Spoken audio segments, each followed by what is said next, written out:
Okay, guys. Your only trusted news source, man, on YouTube. We're back at it. Thank you for all you guys that are taking the $5 challenge. I wish a lot more of you would take the $5 challenge. I wish a lot more of you guys would support the channel and what we do here, and find it in your heart to, support real news the way we support comedy and rap music and talking about women. And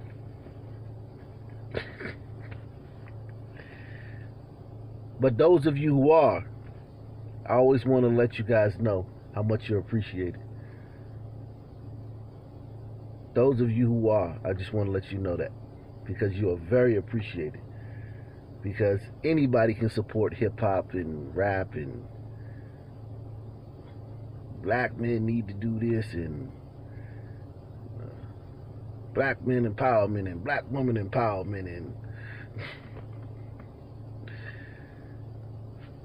but then they don't know what's going on in the world. They don't know what's going on in their own communities.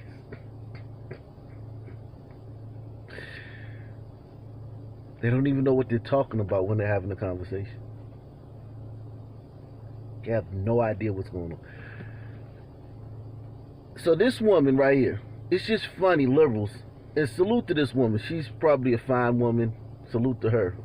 But she wrote this on Twitter. She says, "We've offered you a solution to the violence at Lori Lightfoot.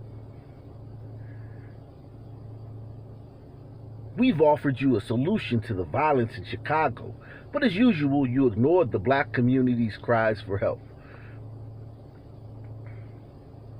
Please remove all white terrorist police officers from all black and brown communities in schools." Okay. So just right here, this is a typical, this has a lot of the issues that's wrong with the black community. Okay.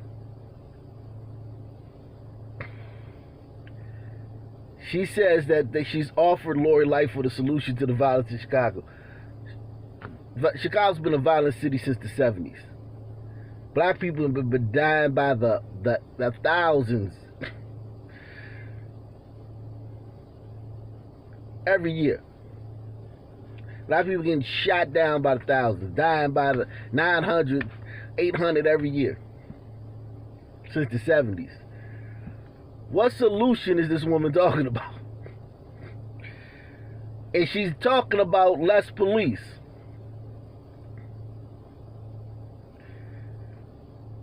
And then this black and brown crap. These people were whining about the Latin Kings just last summer, targeting them. Just last summer. They were whining that the Latin Kings target them.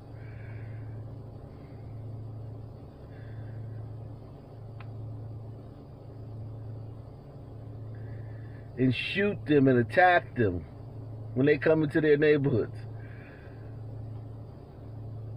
Then you have white terrorist police. Really? That's your problem, sister? That's what you're afraid of, sister? Seriously, who thinks that this sister is really afraid of white terrorist policemen? Who thinks that? Who thinks that this sister goes to sleep at night thinking about white terrorist police? Then she says Mayor Lightfoot should reach out to Minister Farrakhan to stop for help in stopping the violence. Enough is enough. And she's talking about the 6-year-old girl who was killed in Chicago at the McDonald's. We're going to get into that later. But she wants Farrakhan. And as you guys know, Farrakhan came to D.C., my city, in the 80s and the early 90s, and he cleaned up some rough neighborhoods, Jack. He's solidified. I got to give him credit, man. He brought them dudes, they didn't even have no guns. but they would crack heads. Louis Farrakhan and his Nation of Islam, if they come into Chicago, they're going to be busting heads like the Detroit 300. The problem with sisters like this is that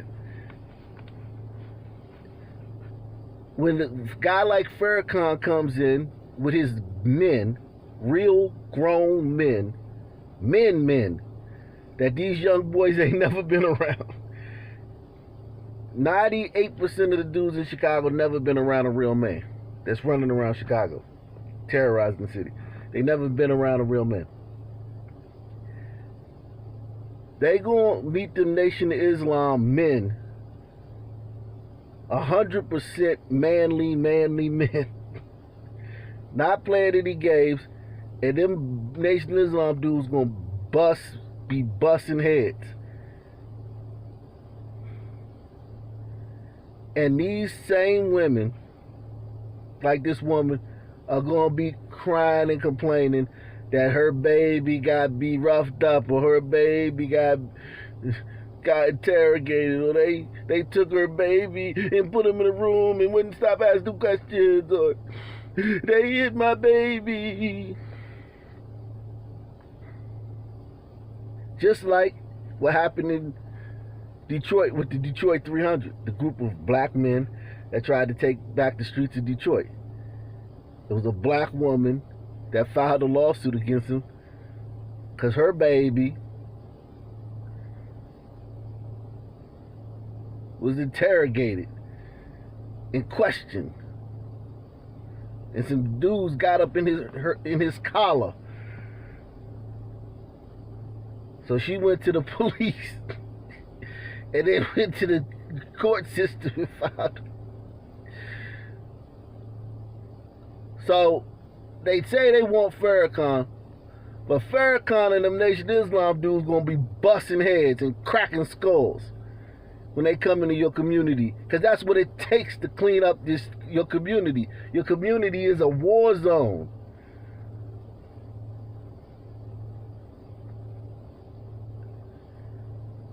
Let's get into these kids getting killed, but let's first start in Kansas City. Another city with a liberal black mayor and a crime problem that should be the leading story on CNN. What's going on in Kansas City should be the lead story on CNN every night, but you will only hear about it here. Kansas City family is grieving the loss of a 12-year-old boy who was shot and killed in Leavenworth last night. KCTV5's Betsy Webster has details on what happened from Leavenworth. People who work at this pharmacy at 4th and Santa Fe had no idea what was happening until they heard the gunshots at about 6:45 last night. Police say two groups of people in separate cars came here to meet about what police wouldn't say. Something went terribly wrong when one of the folks got out and started shooting at the car, and the 12-year-old was struck and killed. Surveillance video at the pharmacy gave them a good description of the suspect car. That led them to a house just 3 miles away near 12th and Cherokee.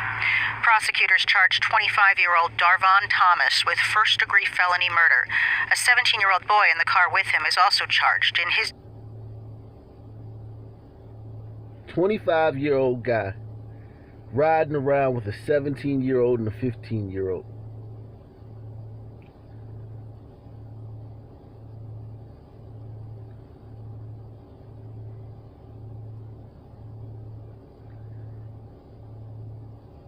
The 25-year-old guy gets out of the car in a pharmacy, a drugstore parking lot. 6:45, broad daylight, still light outside, very much light, rush hour, post-rush hour, cars all over the place. And shoots into another vehicle, killing a 12-year-old. And this happens every day in Blackistan, and you never hear about it.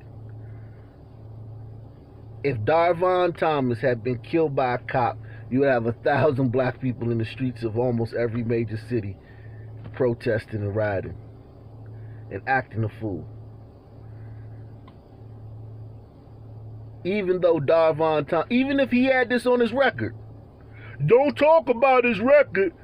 Had Darvon had already done this, got bonded out, been on the street waiting for his court date, and got in some other shit and got killed by police, they would have told you, don't talk about this. Hit that like button, hit that PayPal, hit that Cash App. We preaching here. They would have told you not to bring this up. What does this have to do with whatever fight he got in with the cops that led to his death? They would call you names for bringing this up. If he had done this, bonded out, and got killed by a cop on another incident. A 25-year-old riding around with a 17-year-old and a 15-year-old killed a 12-year-old. Prosecutors charged 25-year-old Darvon Thomas with first-degree felony murder. A 17-year-old boy in the car with him is also charged, in his case in juvenile court, with felony murder and discharge of a firearm. A 15-year-old boy was also in the car with them, but police are still trying to sort out if he played any role. Police say there were 3 other people in the car that the 12-year-old was in, an adult, a 17-year-old, and another preteen. A third car, just passing by on 4th Street, was also hit by gunfire. A 6-month-old was in that car. Fortunately, no one in that car was hit, just the car itself. I asked the chief how his officers are doing. The loss of a child is always tough. He said they're professionals, focused on getting justice for the boy, but when they go home, it can hit them. As for himself, you just struggle to understand it, why we turn to gun violence so much in our culture. Now, the cops are home struggling with when they're looking at their kids, because cops see this every day in these black communities. So the cops who work these black communities see kids get killed every day, and it happens every day. Not in the country, but in most of these cities, every day a child at least getting shot. Every day. At least getting shot. I live in a black community. It happens every single day. About every 5 days, they want to get killed.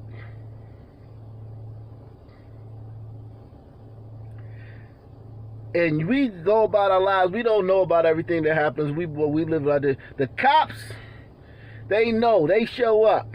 And they got to go home to their kids. And they got these images of these dead kids with their brains blown out. These kids slumped over in cars with their eyes just and their tongue hanging out. They got these images of these little kids with their guts all over this place. Riding in a car. Not doing anything to anybody. Meanwhile, white liberals and pro-blacks are in the streets destroying things and crying and having hissy fits about the Darvon Thomases in the black thugs of the world.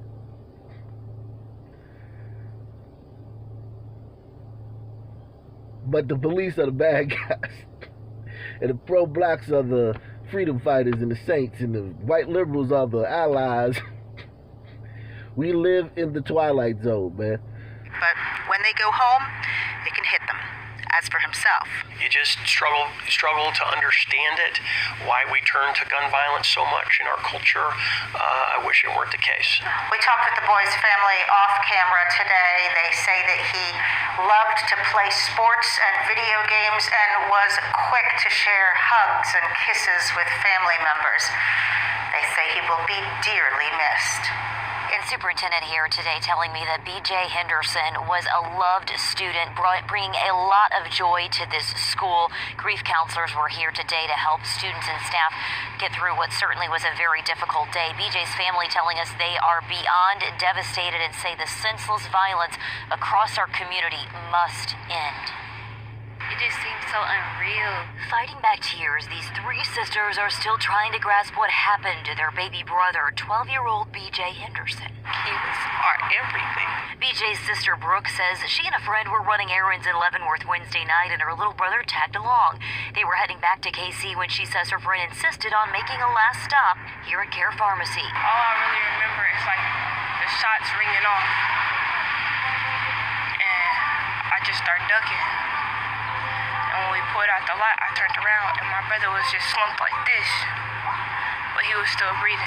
Brooke says she was screaming BJ's name, but he didn't respond. Before he took his final breath, I just told him I love him. And he looked me in my eyes and he closed them for them. He closed them. BJ, the only boy of 5 kids in the family, a star football and basketball player and good student with big dreams. He was like everybody's baby. Like everybody just loved him no matter what. And then like he couldn't wait to grow up. Like he couldn't wait. That's why he always stayed with his big sister because he couldn't wait to be like her. Like this was his inspiration. Future he won't live to see. His family crushed by an unimaginable loss, struggling to understand the senseless violence. Y'all took my best friend, my brother, my other half, everything away from me. Over something stupid. Now, BJ's family tells us they have not yet set any funeral or memorial arrangements for him, but they tell us they are incredibly thankful for an outpouring of support from the school, from the entire community, sending love and prayers their way. The adult suspect in this case, Davron Thomas, was in court earlier today. He will be back before a judge again later this month. And the women in the community, the mothers,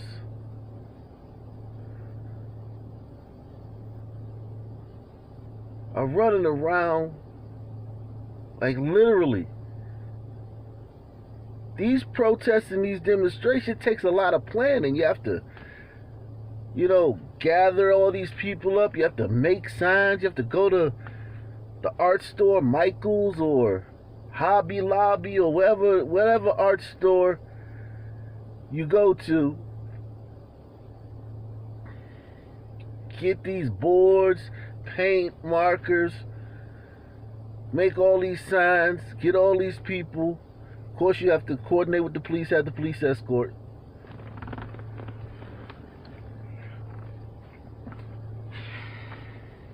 Of course, you have to coordinate with the police, get the police escort. You must do that.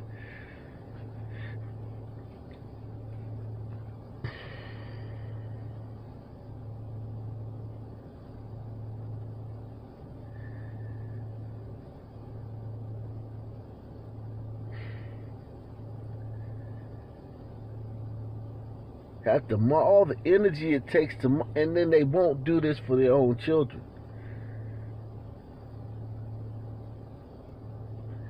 Very strange people, man. Like, I think that this is weird. Am I wrong? Like, this is weird. This is strange. This is absolutely bonkers to me.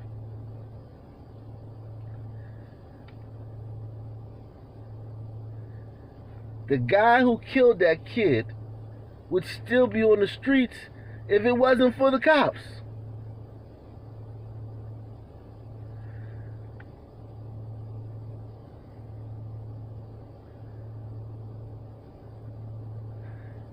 These are simple, easy connections I'm making, but David Carroll said this. He said that he's been saying this for years. Our people do not connect dots well. We can't connect dots. First at 5, a 7-year-old boy shot and killed in Riviera Beach. His mother is also hospitalized after being hit by gunfire. Tonight, police are trying to find the shooter, and there's a renewed push to end gun violence. WPTV News Channel 5's Lenny Supal is live along AC Evans Street off Silver Beach Road with what we've heard. Lenny. Yes, a community coping tonight after learning that a 7-year-old child was shot and killed while sleeping inside their bedroom. And that while sleeping. So the first kid I covered in Kansas City, which is not like he's just the latest kid to get killed in Kansas City. But this is one of the latest kids to get killed in Florida. Like, kids get killed every day in Florida, black kids. This kid was, the kid in Kansas City's in the car with his sisters, a bunch of girls. This kid is in his bed sleeping.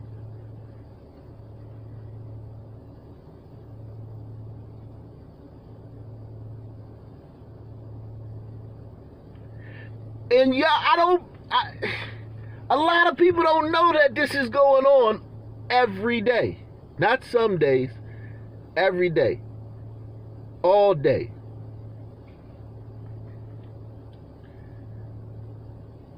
This kid was sleeping. I could do a video every single day about a black kid sleeping or sitting on the couch in the living room and a bullet flies through the window or flies through the drywall and kills him or her. I could do a video every single day. Good evening. Yes, a community coping tonight after learning that a 7-year-old child was shot and killed while sleeping inside their bedroom, and that painful reality settling in about the unforgiving consequences of gun violence. You never get used to seeing this. An apartment complex turned crime scene in Riviera Beach. It's disheartening anyway, any kind of way you look at it. Whether it's a child or an adult, you just never really get used to the insensitivity of humans, some humans, to easily take a life. Wednesday, Police Chief Nathan Osgood taking a closer look at the shattered glass left behind along A.C. Evans Street after gunfire ripped through the bedroom of the bottom floor, striking 28-year-old Adicia Ball and her 7-year-old son. The two were rushed to the hospital, but the young boy did not survive. I just pray for the family, and I pray for this community. Please put these guns down. That's my plea.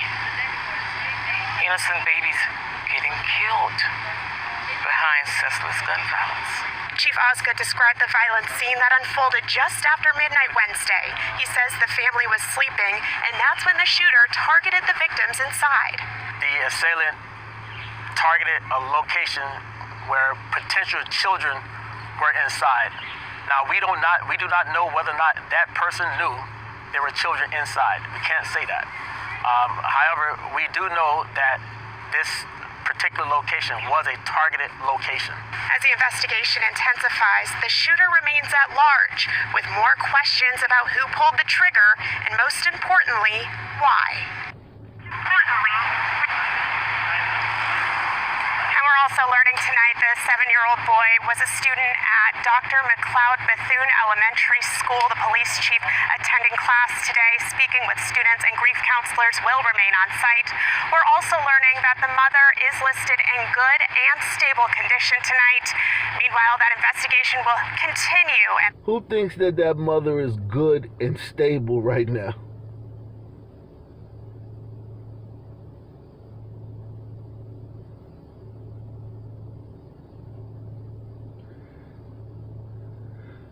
It reminds me of that Pulp Fiction scene, the last scene with Ving Rhames and Bruce Willis. When Bruce Willis saves Ving Rhames from those maniacs, let's just put it like that, in that dungeon. And Bruce Willis asked Ving Rhames, are you alright? He said, I'm pretty effing far from alright. Like,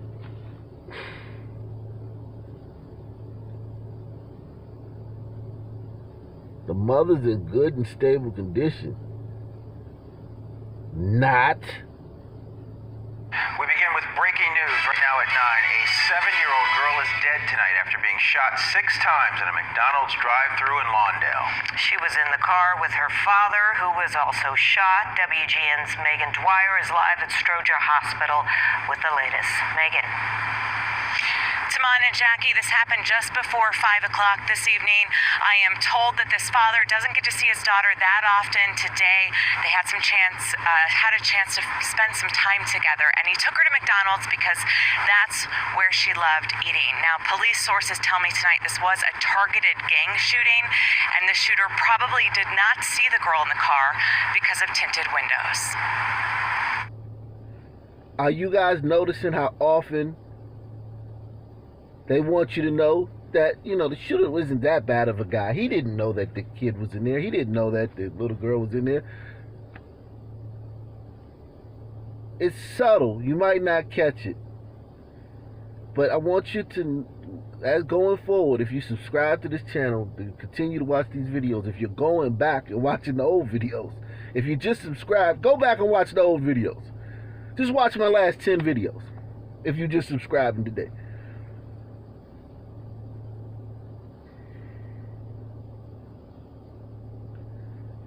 How careful they are, how delicate they are with these black shooters, killers, child killers. They didn't know, the windows were tinted, they didn't know. They make sure in a lot of these cases, because they take tons of footage. They interview tons of hours of footage. They cut these down into a 2-minute segment.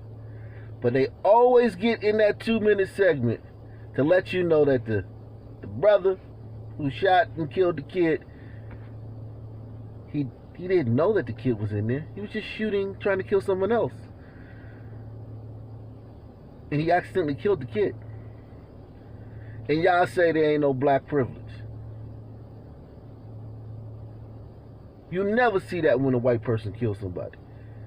Well, he didn't know that there was a kid. The windows were tinted. We don't know if the shooter knew that the kid was in the house. Only when the child killer is black do you get this type of talk. Black privilege.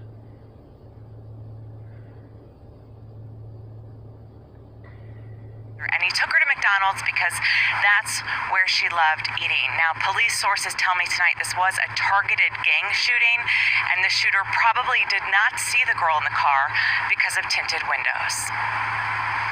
Please put the guns down, please. The family of 7-year-old Jaslyn Adams, nicknamed Pinky, says she was free-spirited, fun, loved to dance, and make videos on TikTok. It's hard right now. Today, the Cameron school student was shot 6 times while sitting in a car in a McDonald's drive-thru with her dad in the 3200 block of West Roosevelt. Someone opened fire. Damn.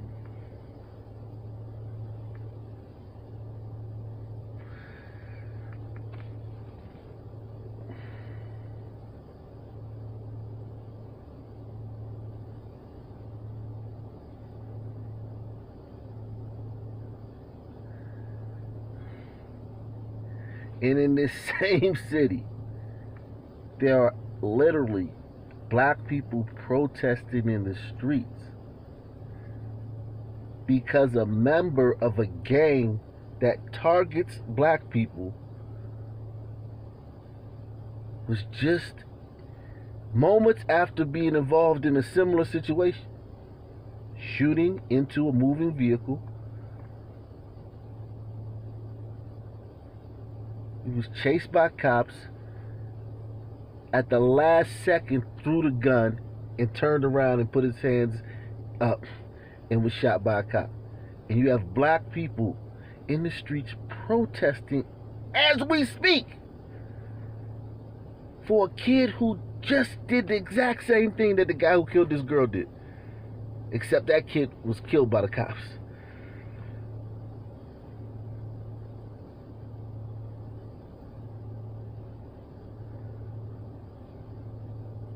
Dad in the 3200 block of West Roosevelt. Someone opened fire, riddling the car with bullets. Hits home with all of us. Police tried to save her in the back of a squad car doing CPR on the way to the hospital, but the talkative 7-year-old did not survive. You got cowards out here killing and shooting babies in Chicago. Her dad, 28-year-old John Tay Adams, was shot once. He's in stable condition at Stroger Hospital tonight. His mom says he called her right after the incident and said they shot my baby girl. Now her family, especially her young siblings and cousins, my baby taking it so hard right now, are trying to understand why. My 8-year-old baby says she don't even want to go out and play because she's scared she gonna get shot. If you had any kids, have you ever took your kids to McDonald's? Have you ever took your kids to eat? You pumped 6.5 bullets in that baby. That don't make you a man. It don't make you a gangster. Something wrong with you. Tonight, activists are also vowing to find whoever did this. Turn them in. Saying they broke the code of the streets. This gotta stop.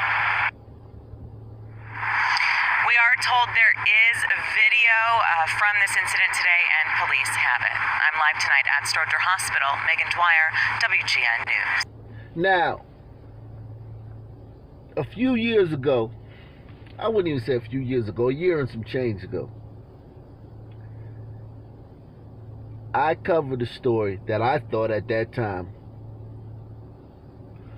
would have spurred the black community to move heaven and earth, to corral, to contain this thuggery and this violence in their community. And I want to replay this for you. And I want to get your feedback. Please get in the comment section. Please give me your feedback on what you think about this situation I covered not too long ago, relatively. And the fact that this didn't spur any change. Community activists in Chicago want children to carry bulletproof backpacks. So the group, Violence Interrupters, which is led by Tio Hardiman, is calling on Governor Pritzker and Mayor Lori Lightfoot to introduce measures to provide body armor to kids. Hardiman says nearly 40 children have been shot and killed so far this year. Now, one of them was DeJour Wilson, who Hardiman claims might be alive if she had this kind of protection. The young girl, DeJour Wilson, was shot and killed on 47th Street. If she had a bulletproof backpack, there's a possibility it could have helped to save her life if somebody could have acted fast and put the bulletproof backpack in the window. In the face of what seems like endless school violence, one mother felt like she had to do something to protect her kids. And she's not alone, as Brad Edwards explains in this original report.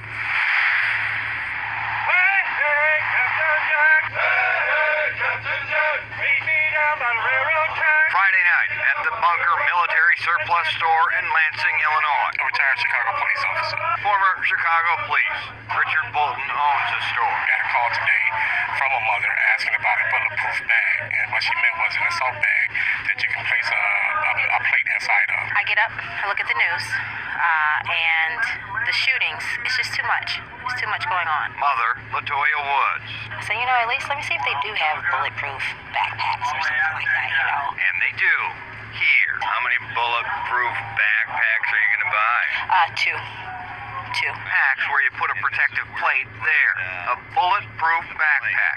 No longer out of the norm. For about $120, you can buy this shield online. This is made by Tuffy Packs, weighs about a pound, and slides right into a backpack. It withstands most common pistol calibers, but it does not withstand an assault rifle. It's also noted in this test, a stack of magazines would also do the trick. I think I really want to purchase this one. Safety first for this mother. I need to do something. It's time. The time to do something was tonight. You just have to understand that did not spur. That wasn't CNN. that didn't have Rachel Maddow crying. Remember Rachel Maddow? They're in cages. Children in cages. That didn't spur any kind of emotion from anybody. No tears, no, oh, enough is enough. Nothing.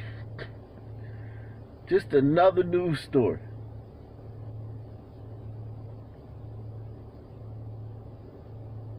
No NBA player said, I'm buying bulletproof backpacks for every elementary school kid at this school. And I'm doing it for every kid at this school. Nothing.